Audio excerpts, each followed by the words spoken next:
একই জুটি, যেহেতু ইয়াশ এবং তুমি খুব ভালো বন্ধু, আমরা বারবারই এটা বলি এবং তোমাদেরকে আমরা ছোট পর্দায় দেখে অভ্যস্ত। ওটিটিতে বোধহয় দুজনের এটা প্রথম কাজ, প্রথম আমি কাজ। ভুল না করলে।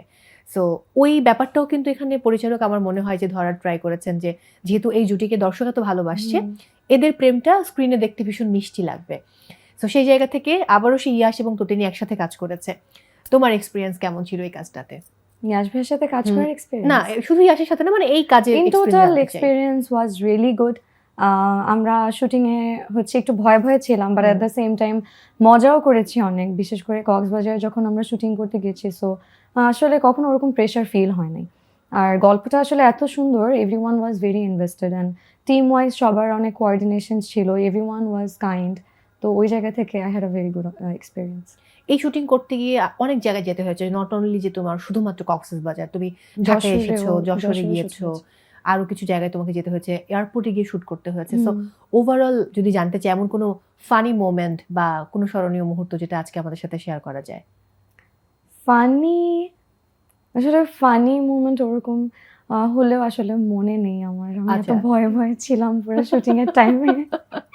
আর এই তো মানে আসলে আমি না জানি না, আই ওয়াজ কমপ্লিটলি ব্ল্যাঙ্ক। আমি আসলে শুটিং এর মধ্যে এত ইনভেস্টেড ছিলাম যে আর ভয় ছিল এট দ্য সেম টাইম।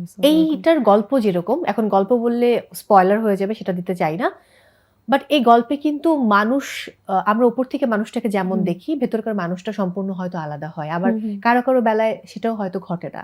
এটা তো পুরোটাই আপেক্ষিক একটা ব্যাপার। বাট এই যে মানুষ চেনার একটা প্রক্রিয়ার মধ্য দিয়ে তুমি গেছো, এই প্রক্রিয়ায় কি ব্যক্তি জীবনে কখনো পড়েছো নাকি এই স্ক্রিনেই প্রথম? না, আমি মানুষ হিসেবে আসলে শুরুতে মানুষকে ওইভাবে জাজ করি না, বাট সামটাইমস আসলে হয় কি যে আমরা মানে আনইনটেনশনালি জাজ করে বসি। তো সেই জায়গা থেকে আমার কাছে মনে হয়েছে যে ইন ডিটেইল এই কাজটা করে অনেক কিছু পারসিভ করা মানুষ হিসেবে, যে আসলেই মানুষের সাথে আমাদের যখন প্রথম পরিচয় হয়, হুট করে জাজ না করে মানুষের সাথে কথা বলে তারপর তার আসলে ভেতরটাও জানা উচিত।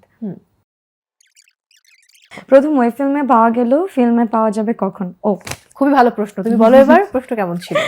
প্রশ্ন ভালো, 50-50। এত এত টেকনিক্যাল। না, যখন আসলে ব্যাটে বলে মিলবে, ভালো টিম, ভালো ডিরেক্টর, ভালো গল্প, ভালো চরিত্র পেলে তখন তুমি কেমন সিনেমাতে কাজ করতে চাও?